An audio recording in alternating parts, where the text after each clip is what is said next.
മഹത്വം ഉണ്ടാക്കുമാറാകട്ടെ. നമ്മൾ ദൈവത്തിന്റെ വചനത്തിൽ നിന്ന് കേട്ടുകൊണ്ടിരിക്കുകയായിരുന്നു. പലരും തങ്ങളുടെ ജീവിതത്തിൽ ഏറ്റവും സന്തോഷവും സമാധാനവും സ്വസ്ഥതയും ഈ അവസ്ഥയ്ക്കൊക്കെ ഒത്തിരി ഭേദം വന്ന് എന്ന് ഒന്നൊരാശ്വാസത്തോടുകൂടി ഇരിക്കും എന്ന് ചിന്തിക്കുന്നവരാണ് വിശ്വാസികളിൽ അധികവും. എന്നാൽ ദൈവത്തിന്റെ വചനം പറയുന്നത്, നിങ്ങൾക്ക് നിങ്ങളുടെ ആവശ്യങ്ങൾ സ്തോത്രത്തോടെ അവന്റെ സന്നിധിയിൽ അറിയിക്കുക, എന്നാൽ സകല ബുദ്ധിയെയും കവിയുന്ന ദൈവസമാധാനം നിങ്ങളുടെ ഹൃദയങ്ങളെയും നിലവുകളെയും ക്രിസ്തുയേശുവിൽ കാക്കും. അതായത് മനുഷ്യന് ശരീരത്തില് ഭയങ്കര വേദനയുണ്ട്, സഹിക്കാൻ പറ്റാത്ത വേദനമാണ്. അവന്റെ ശരീരത്തിന്റെ ഒരു രോഗമാണ്. അവൻ കിടന്ന് പൊളയുന്ന അവസ്ഥ കണ്ടിട്ട് ഡോക്ടർ അവനൊരു പെയിൻ കില്ലർ നിർദ്ദേശിച്ചു. ആ ഗുളിക അവൻ കഴിച്ചു. സുഖമായിട്ട് കിടന്നുറങ്ങി, സന്തോഷമായിട്ട് വർത്തമാനം പറഞ്ഞു നടക്കുന്നു. രോഗം മാറിയോ? ഇല്ല. അതിൻ്റെതായ ഒരു വഴിയുണ്ട്. അതിൻ്റെതായ ഒരു വഴിയുണ്ട്. ദൈവത്തിന്റെ ജനത്തിന് കഷ്ടത വരണമെങ്കിൽ നിശ്ചയമായിട്ടും അതുകൊണ്ടൊരു ദൈവോദ്ദേശമുണ്ട്. കഷ്ടത വരുമ്പോൾ കർത്താവിനോട് ഉടനെ വിളിച്ച മേടിച്ച് ആ കഷ്ടതയെല്ലാം നീക്കി. ഒരു പ്രശ്നം വന്നു, അത് പ്രശ്നം നീക്കി. അങ്ങനെ സുഖമല്ല. അപ്പൊ രാവിലെ എഴുന്നേറ്റ് ഈ കാര്യങ്ങളൊക്കെ പറഞ്ഞു എഴുന്നേറ്റ് കഴിഞ്ഞാൽ സംഗതി സുഖമായിട്ട് ജീവിക്കാലോ? ഇല്ല, അങ്ങനെയല്ല. അതങ്ങനെയല്ല. അനുഭവിച്ച് പോകേണ്ട കാര്യങ്ങളുണ്ട്. അനുഭവിച്ചേ പറ്റൂ. കാരണം കർത്താവിന്റെ വചനം പറയുന്നത് നാളെ ന്യായവിധി ദിവസമുണ്ട്. ന്യായവിധി ദിവസത്തിങ്കൽ ദൈവത്തിന്റെ ജനത്തിന് പറയാനുള്ള പ്രാഗൽഭ്യം എന്താണെന്നറിയോ? എന്താ? ന്യായവിധി ദിവസം വന്നു. ന്യായവിധി ദിവസത്തിങ്കൽ ദൈവത്തിന് പ്രിയപ്പെട്ടവരുടെ വാദം ഇതാണ്. യോഹന്നാൻ ലേഖനത്തിൽ എഴുതിയിരിക്കുന്ന പ്രകാരമാണ്.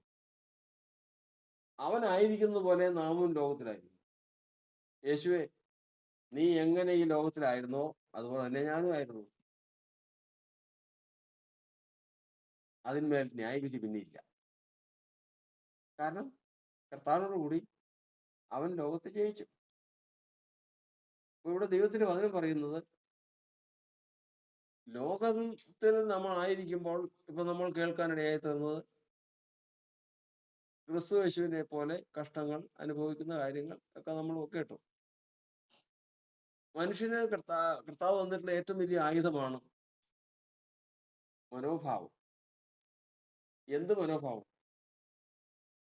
1 പത്രോസ് ലേഖനം 4-ാം അധ്യായത്തിൽ നമ്മൾ വായിക്കുന്നത് പോലെ,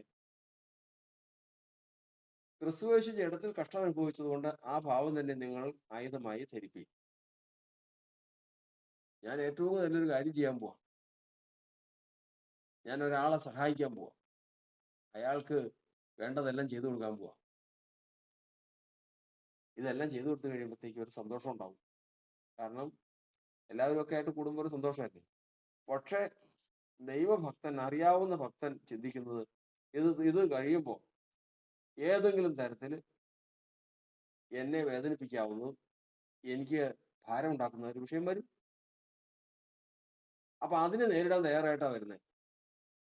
അതിനും പറയുന്നത്, ഇതറിയുമ്പോ തന്നെ, ഇവന്റെ മനോഭാവം ഇതാന്ന് അറിയുമ്പോ തന്നെ നിർത്തും.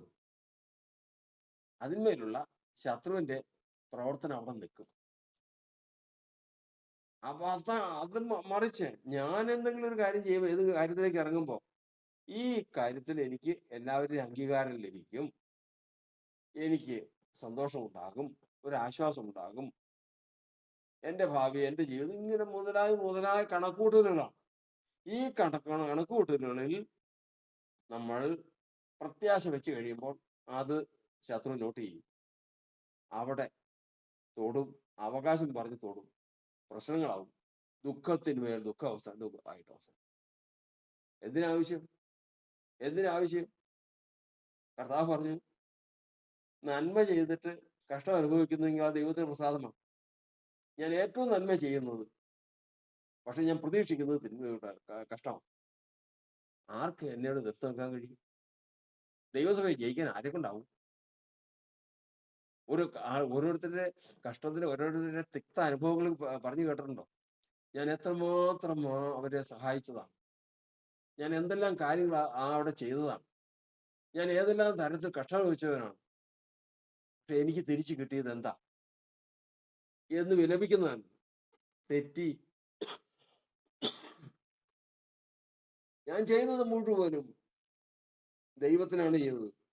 എനിക്ക് തിരിച്ചു കിട്ടിയത് ഞാൻ പ്രതീക്ഷിച്ചത് തന്നെയാണ് എന്ന് പറഞ്ഞാൽ അവൻ ശത്രുവിന്റെ മുമ്പിൽ ജയിച്ചു. ശത്രു അവന്റെ മുമ്പിൽ തോറ്റു. കാരണം അതൊരായുധമാണ്. നമ്മൾ കണ്ടല്ലോ കഴിഞ്ഞ ദിനങ്ങളിൽ ഒരു ആയുധത്തിന്റെ കാര്യം പറഞ്ഞത്. അത് ലോകത്തിലുള്ള രാഷ്ട്രങ്ങൾ വരെ നിരോധിച്ചിരിക്കുന്ന ഒരു ആയുധം. അത്ര ഭയങ്കരമാണ് അതിന്റെ ശക്തി. അതിന് മുമ്പിൽ നിൽക്കാൻ ആർക്കും കഴിയുകയില്ല. ഏതോ ഒരു ലോക രാജ്യത്തിന് ഉണ്ടാക്കിയതാണ്. അപ്പോ ഇതുപോലൊരു ആയുധമാണ്. ശത്രുവിന് ഒരു തരത്തിലും ജയിക്കാൻ സാധിക്കാത്തൊരു ആയുധമാണ് ഏത്? ഈ ഭാവം. എന്ത് ഭാവം?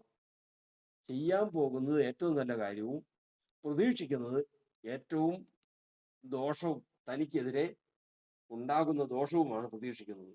ആ ഭാവമാണ്. ശത്രു തോറ്റു. കാരണം അതിനാലാ യേശു ജയിച്ചത്. യേശു ജയിച്ചത് അതിനാലാ. യേശു ഇവിടെ ലോകത്ത് സന്തോഷിച്ച് ആനന്ദിച്ച് ജീവിച്ച് ഉല്ലസിച്ച് പോകാനല്ല വന്നത്. ഇവിടെ വന്നപ്പോ ഭാവം യേശുവിനറിയാം. പലരും ചെയ്യാൻ പോകുന്നതും ഉപദ്രവിക്കുന്നതും കഷ്ടപ്പെടുത്തുന്നതും എല്ലാം അവസാനം താൻ മരിക്കുന്നതും ഇതെല്ലാം യേശു കണ്ടുകൊണ്ട് തന്നെയാണ്. ഓരോരുത്തർ വന്ന്, യേശുവേ, നിന്നെ പോലെ ഒരാളില്ല, നിന്റെ വായിൽ നിന്ന് വരുന്ന വാക്കുകൾ എത്ര ഭയങ്കരമാണ്, ഇതെല്ലാം ശരിയാ. അവനിൽ നിന്നും പ്രതീക്ഷിക്കുന്നത് ഇത് തന്നെയാണ്. യേശു പരാജയപ്പെട്ടില്ല. യേശു ലോകത്ത് ജയിച്ചവനായി പോയി. ശത്രു ലജ്ജിച്ചു പോവുകയും ചെയ്തു. മറ്റു മനുഷ്യരുടെ വാക്ക് കേട്ടുകൊണ്ട് തന്നെത്താൻ ഉയർത്തിയാലോ? മറ്റുള്ളവരെ വാക്ക് കേട്ടുകൊണ്ട് ഞാൻ സന്തോഷിച്ചാലോ? താൻ തന്നെ അവസാനം അപമാനിതനായിത്തീരും. ഇന്ന് നമുക്ക് ആ വാദനം അങ്ങനെ തന്നെ അങ്ങ് എടുക്കാം. എങ്ങനെ ക്രിസ്തു യേശു ലോകത്തിലായിരിക്കുന്നത് പോലെ തന്നെ നാമും ആയിരുന്ന മതി കർത്താവേ. അവന്റെ ഭാവം തന്നെ, അവൻ കഷ്ടം അനുഭവിച്ചതുകൊണ്ട് ആ ഭാവം തന്നെ ഞങ്ങൾ ആയുധമായി ധരിക്കട്ടെ. ഞങ്ങൾ കർത്താവിന് വേണ്ടി ജീവിക്കട്ടെ.